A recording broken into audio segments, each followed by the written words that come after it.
But first, we start with a fight over a policy that could impact tens of millions of Americans. The Supreme Court is hearing arguments today on President Biden's student loan forgiveness plan. The policy seeks to cancel roughly $430 billion in student debt for about 40 million borrowers. Advocates rallied outside of the Supreme Court in support of the president's plan, but several Republicans and conservative groups are suing, saying that the policy is an overreach by the Biden administration. The Education Data Initiative reports student loan debt, meanwhile, in the U.S. has totaled nearly $1.76 trillion late last year. That's almost two-thirds more than just 10 years ago. Joining us now is CBS News legal contributor Jessica Levinson. She's also a professor at Loyola Law School. Jessica, there are two cases that are challenging the policy. What are the main arguments against the Biden student loan relief program? So the main arguments, as you laid out, is that the Secretary of Education simply overstepped, that there was not executive authority for this particular action. The arguments are ongoing right now, and it's really fascinating. There are basically two big questions that the justices are tackling.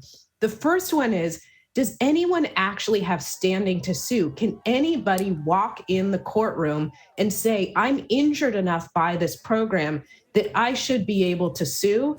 And in fact, if I win, my harm will be remedied. There's almost more discussion about the standing issue than there is about the second issue, which we just talked about, this idea of there's a congressional statute, the HEROES Act, and it gives the Secretary of Education and others certain power during emergencies. But does it give the executive branch the power to cancel all this student loan debt? That's the other big question that the justices are discussing right now. Okay, so Jessica, how's the Biden administration then defending their policy? So they're defending the policy first saying, look, the people who and entities who are trying to sue, they're not harmed enough. The 6 Republican-led states, they're not harmed enough.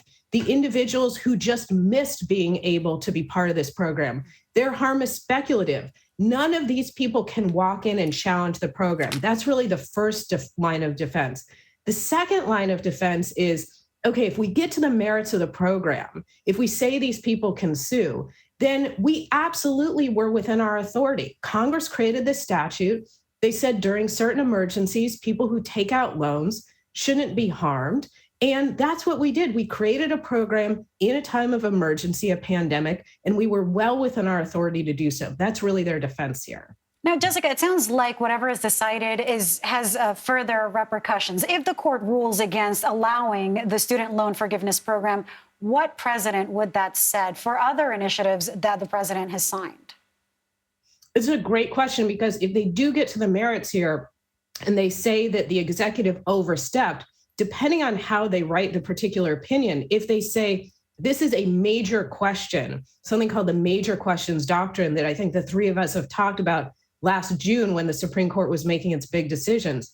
If they say this is a major question and it has to go to Congress, then as your question kind of asks, in other cases, it will mean that the executive lacks authority and needs to go to Congress to say, are you sure that we can take this action, that they need specific congressional authorization?